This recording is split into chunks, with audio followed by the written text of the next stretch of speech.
Hi guys and welcome to Fandom Newbie. My name is Shruti and today I am doing another reading vlog for you guys. So it's Friday evening right now and I just got done with work and I thought that it would be the perfect time for me to attempt another reading vlog because my husband is actually out for the night.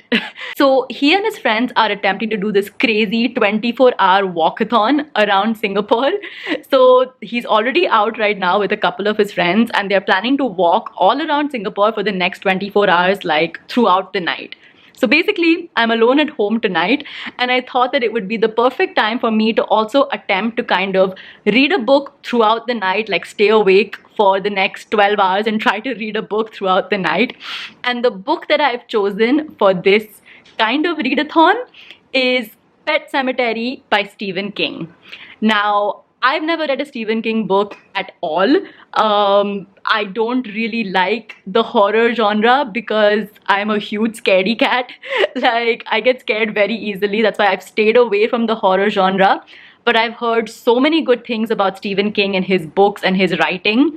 So I thought that I had to give it a try. And I'm giving it a try by just like jumping right in because I think I've chosen his scariest book. Like, Pet Sematary is a book that he himself has said is his scariest book. So I don't know why I'm doing this.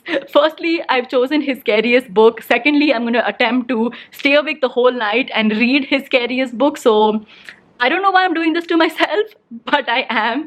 And I'm bringing you guys along with me on this journey. So yeah, let's see what happens.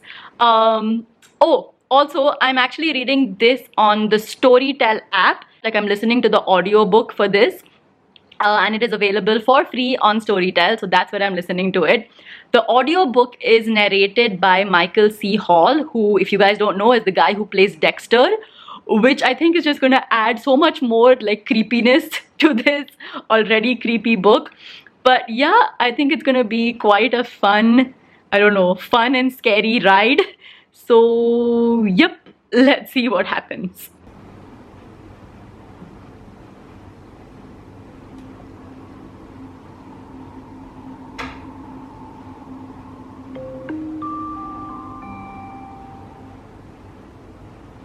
Part 1. The Pet Sematary. Okay, so I'm about 2 hours into my audiobook and already like really strange things are happening to the main characters in this book. Now, our main character is Lewis Creed, and basically what this story is kind of about is that he and his family have moved into a new house. His family includes his wife Rachel and his two kids Ellie and Gage. And behind this new house that they've moved into is kind of like this path, and this path leads into the woods, like a forest area, and at the end of the path is a pet cemetery.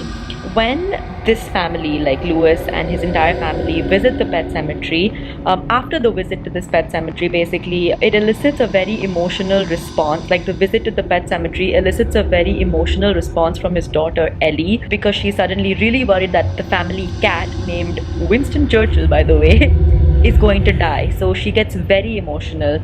And after the visit to the pet cemetery, his wife Rachel also gets extremely emotional because she's trying to grapple with the death of her sister, which took place when Rachel was much younger. So off the bat, I feel like death on the whole is a very like important topic in this book, and it seems like through the story and through everything that's going to happen, I feel like death is a subject that's going to be visited a lot, or at least it seems like it. Apart from that, ever since the visit to the pet cemetery, a lot of supernatural, strange things have been going on with Lewis, and I don't really understand why it's happening or what's going on, but there's a lot of mystery and a lot of supernatural things that are happening with Lewis's character. Overall, like, so far, the book isn't like scary, but it's just like creepy enough to like put you, like, to give you a little bit of uneasiness. So yeah, I'm interested to see what happens next. But right now I'm getting a little bit hungry, so I'm going to make myself a midnight snack and then I will continue reading.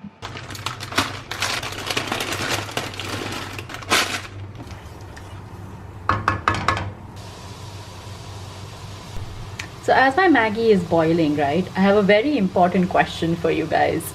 Do you guys like your Maggie soupy or do you like it dry? Leave it down in the comments below.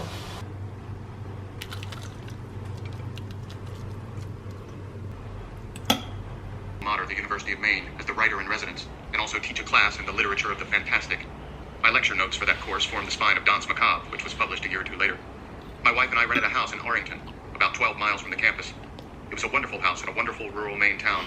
The only problem was the... Hi guys. Okay, so I'm about halfway done through this book, like halfway done through my audiobook. And things have gotten really, really interesting. Like, there are some supernatural things that are going on, like that deal with ghosts and things like that. Like, those things are happening, but it's not like a very typical, like, a very typical horror book. One more thing that I want to mention, which I didn't mention before, is that there's another, like, quite an important character named Judd. So, Judd is basically the Creed family's neighbor, and he's an 80-year-old man who's kind of lived in the town that the Creed family has moved into, like that town in Maine. He's lived in that town for like his whole life, and he's introduced a few secrets to Lewis about the town. One of them is that the site of the Pet Cemetery, like where the Pet Cemetery is, that land basically used to be an old Native American burial site. And I feel like a lot of the supernatural things that are happening in the book right now have to do with like the old Native American legends and things like that. So I'm finding that very interesting and very mysterious. So yeah, like it's very interesting and a lot of creepy things are happening, but right now it's at a stage where it feels like a mystery rather than horror, because like I don't know why these supernatural things are happening, and B, I don't know how it's all going to like tie together in the end. So yeah, right now I feel like it's more of a mystery than horror, but I'm definitely interested to find out what happens.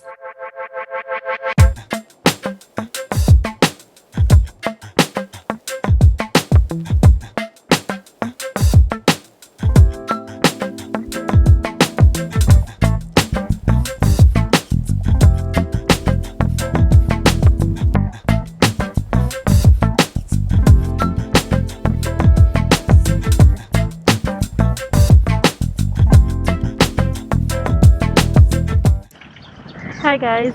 Okay, I don't know if you guys can hear me through this mask, but I'll try to talk as loud as possible without drawing too much attention. But basically, since the last time that I checked in on you guys, what happened was that I was supposed to stay awake the whole night reading, or rather listening to my audiobook, but that didn't happen because I fell asleep soon after I vlogged the last part. And now I have woken up and I am meeting my husband and his friends for breakfast. So, an update on them, they have finished walking 70 kilometers around Singapore. I have no idea how they did it, but they walked through the night and they finished walking 70 kilometers. But now we're just meeting for breakfast, and then after that, I guess I'll just go back home and continue reading.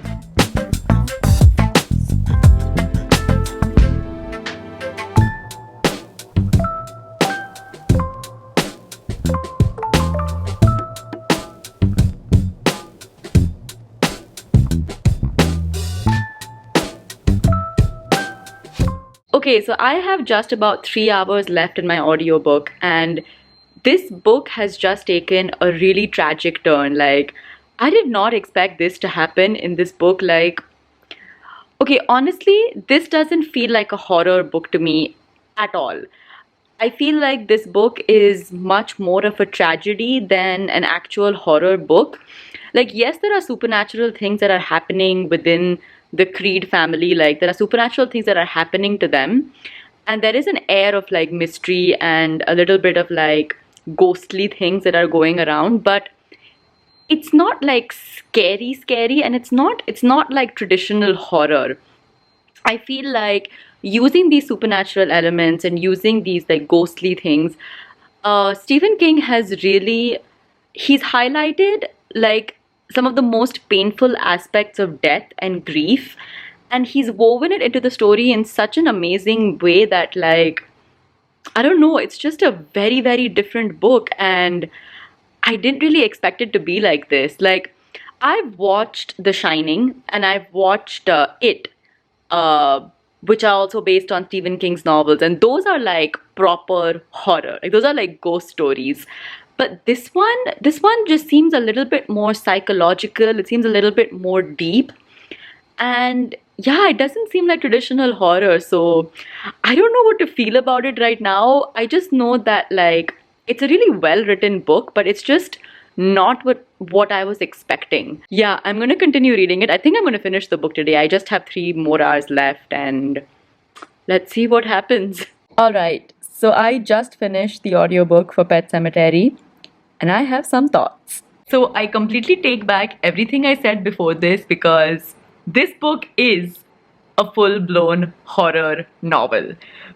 The last 2 hours of my audiobook, like in those last 2 hours, the book has taken such a 360 turn. Like, it honestly changes from this almost like supernatural drama in that sense. Like, up till that point, up till that, like the last 2 hours of the book, it was kind of like a supernatural drama, but then suddenly it changed from that, from like this kind of creepy thriller drama kind of book into a full blown horror book. And I was not expecting it. Like, I did not expect it to get that dark and that twisted and that morbid, like so fast. Like, seriously, it was intense. Like, for the last 2 hours in this audiobook, my heart was in my mouth because, like, I had no idea what was going to happen. And then when those things started happening, I was just like, oh my God, what is going on? And how is this happening? And it was just